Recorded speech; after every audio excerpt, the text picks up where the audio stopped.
kesempatan kali ini kami akan mempresentasikan mengenai tugas sistem pakar yang berjudul pemanfaatan metode decision tree dalam pengembangan sistem pakar pendiagnosa diabetes. Anggota kelompok yaitu saya sendiri Ahmad Fakir, Majeri, Alfian Syaburhani, Ali Sultan Esbalilati, dan Hamdani. Next. Nah, saya persilakan kepada presentator pertama yaitu Majeri untuk menjelaskan mengenai materinya. Baik, terima kasih atas kesempatannya. Langsung saja pada latar belakang.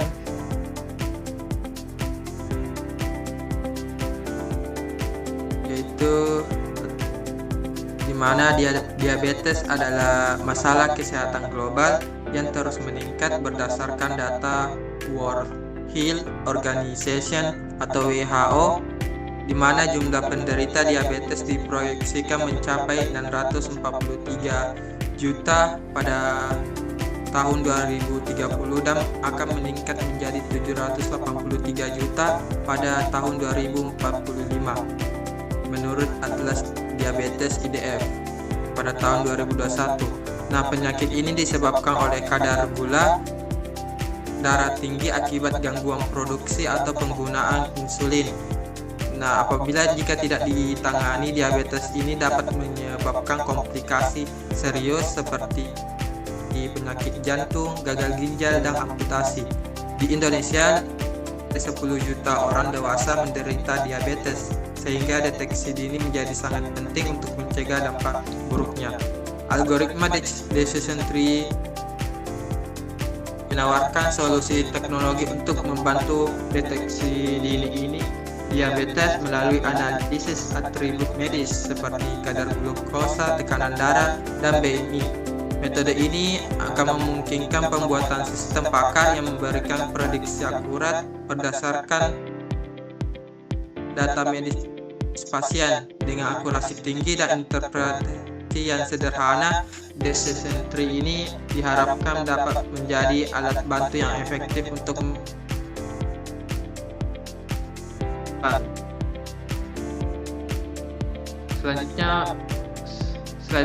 Selanjutnya adapun rumusan masalah pada penelitian ini, yaitu yang pertama, bagaimana cara mengimplementasikan algoritma decision tree untuk memprediksi risiko diabetes pada data pasien. Kedua, faktor-faktor medis apa saja yang memiliki pengaruh terbesar dalam memprediksi risiko diabetes pada pasien menggunakan algoritma decision tree. Kemudian ketiga, sejauh mana akurasi dan performa model decision tree dalam memprediksi risiko diabetes dibandingkan dengan model klasifikasi lainnya. Baik, selanjutnya adapun tujuan penelitian, di mana pertama mengembangkan sistem dengan implementasi algoritma decision tree untuk mendeteksi risiko diabetes. Kemudian kedua, mengidentifikasi faktor medis utama yang berkontribusi pada prediksi risiko diabetes. Selanjutnya yang terakhir, menganalisis dan mengevaluasi akurasi serta performa dari decision tree dibandingkan dengan algoritma klasifikasi lainnya berdasarkan metrik evaluasi seperti akurasi, presisi, recall, dan F1 score. Nah, selanjutnya saya kembalikan kepada moderator.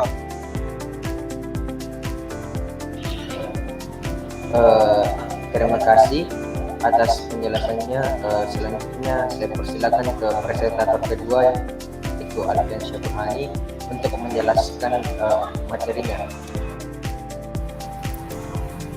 Baik, terima kasih atas kesempatan yang telah diberikan oleh moderator. Di sini saya akan menjelaskan beberapa landasan teori yang kita gunakan dalam pengembangan jurnal ini, yaitu yang pertama adalah konsep yang diangkat. Penelitian ini menggunakan algoritma decision tree, salah satunya metode klasifikasi populer untuk menganalisis data medis pasien.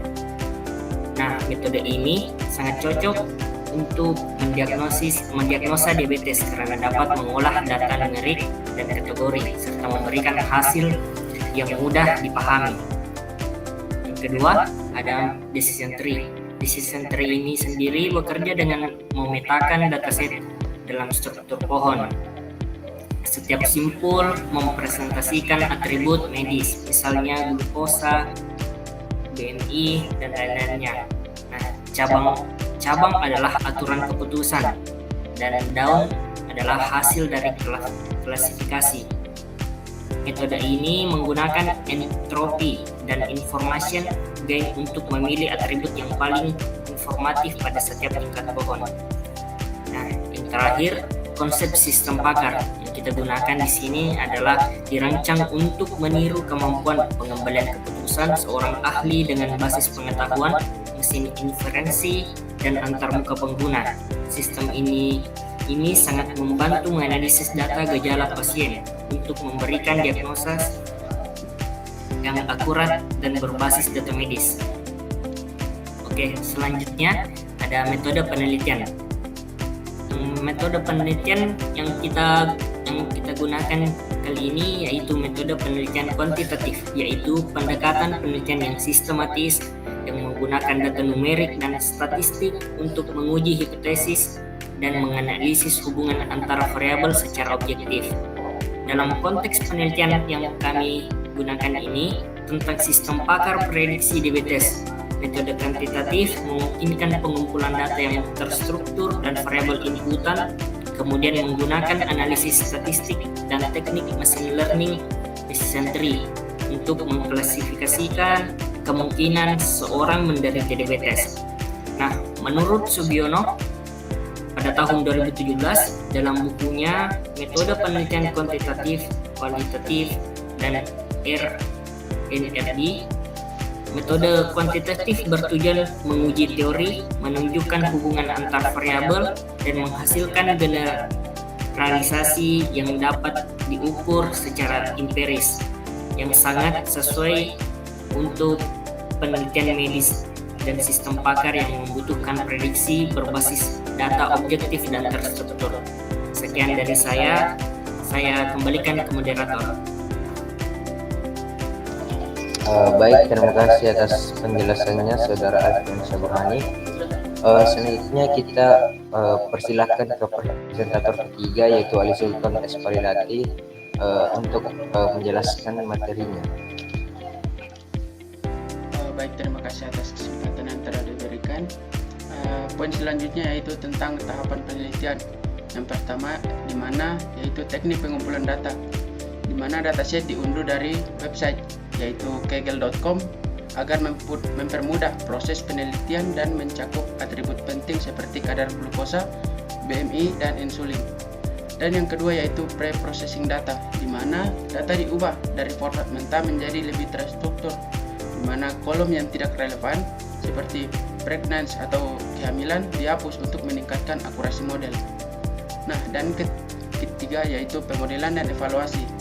Model decision tree dibangun menggunakan algoritma yang mengukur entropi dan information gain untuk memilih atribut penting informatif.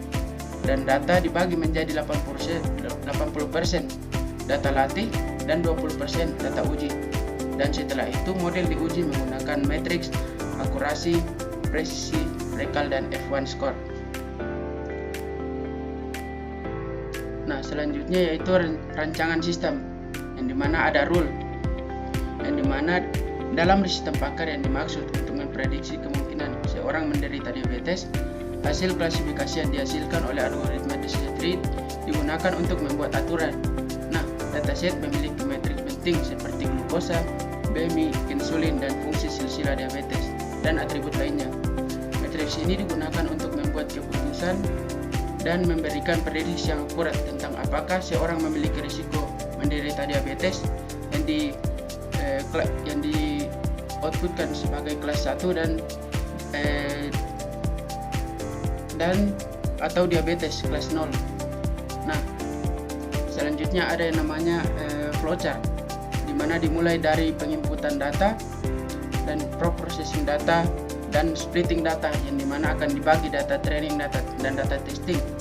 Selanjutnya yaitu evaluasi model, dan selanjutnya yaitu save the best model, yaitu menyimpan model terbaik dari decision tree yang dihasilkan. Dan selanjutnya yaitu visualisasi dan output, dan terakhir yaitu prediction dataset. Terima kasih, saya kembalikan ke moderator. Baik, terima kasih atas penjelasannya Saudara Aizulfan.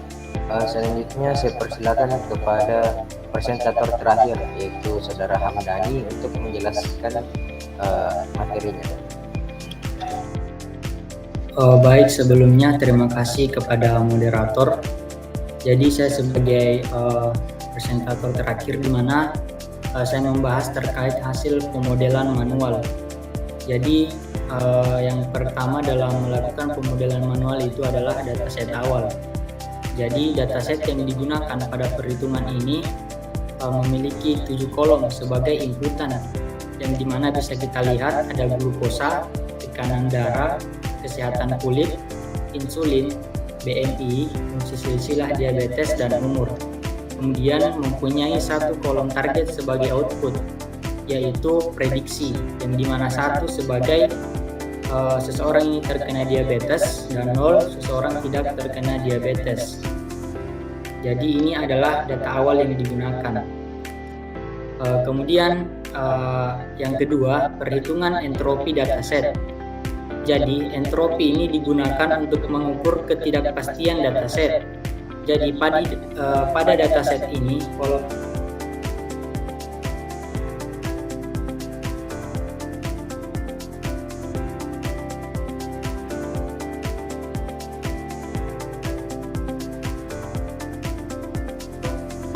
satu dan kelas nolnya ada 1, yang dimana probabilitas masing-masing itu kita melakukan dengan menghitung rumus dari decision tree, yang dimana rumusnya itu adalah HS sama dengan min K I sama dengan 1 PI log 2 PI, yang dimana HS ini adalah entropi dari dataset.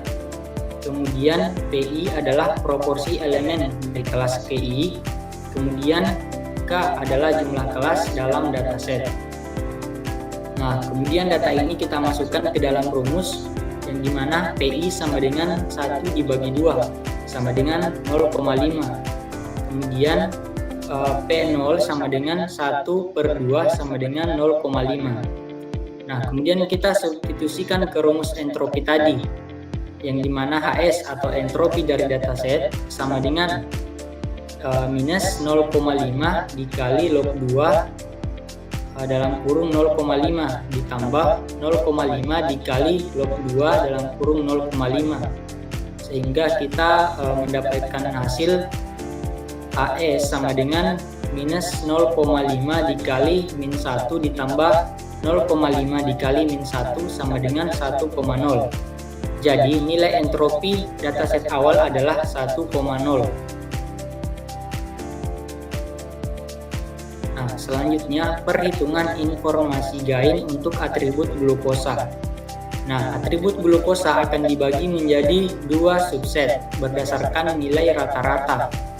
Nah, yang pertama kita menghitung threshold, yang dimana 148 ditambah 85 dibagi 2 itu sama dengan 116,5, yang dimana subset untuk 1 itu glukosanya lebih besar dari 116,5, yang dimana di data itu adalah 148, berarti dia termasuk ke dalam kelas 1.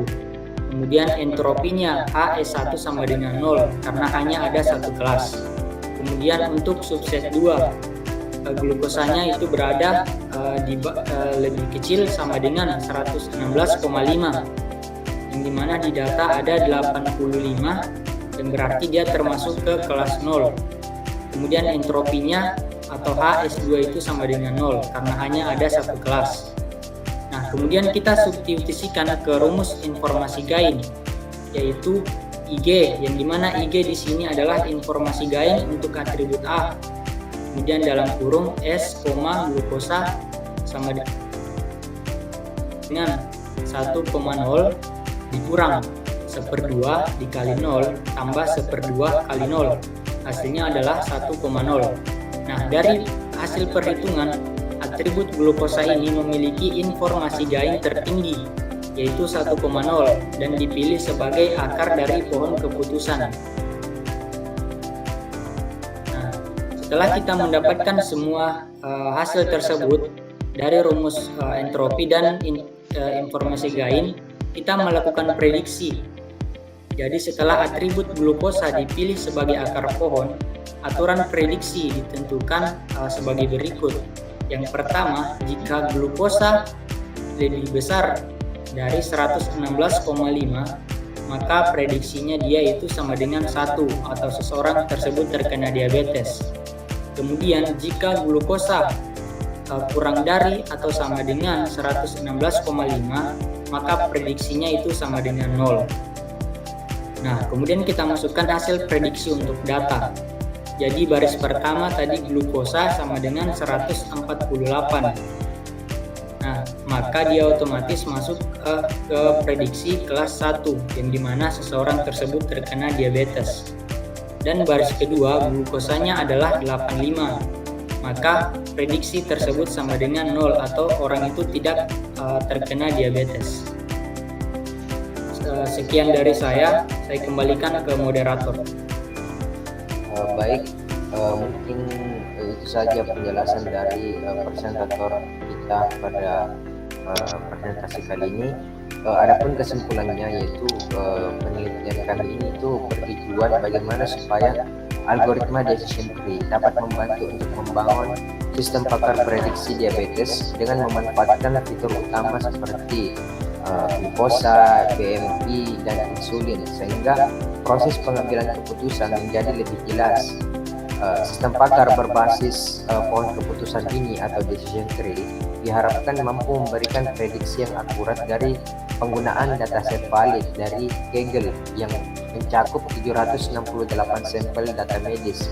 Selain itu, proses preprocessing data yang tepat seperti penghapusan nilai tidak relevan dan pengisian nilai hilang bertujuan untuk meningkatkan kualitas data sehingga model dapat menghasilkan prediksi yang andal dan objektif. Mungkin sekian saja presentasi kami pada kesempatan kali ini. Lebih dan kurangnya mohon dimaafkan. Wassalamualaikum warahmatullahi wabarakatuh. Waalaikumsalam warahmatullahi wabarakatuh.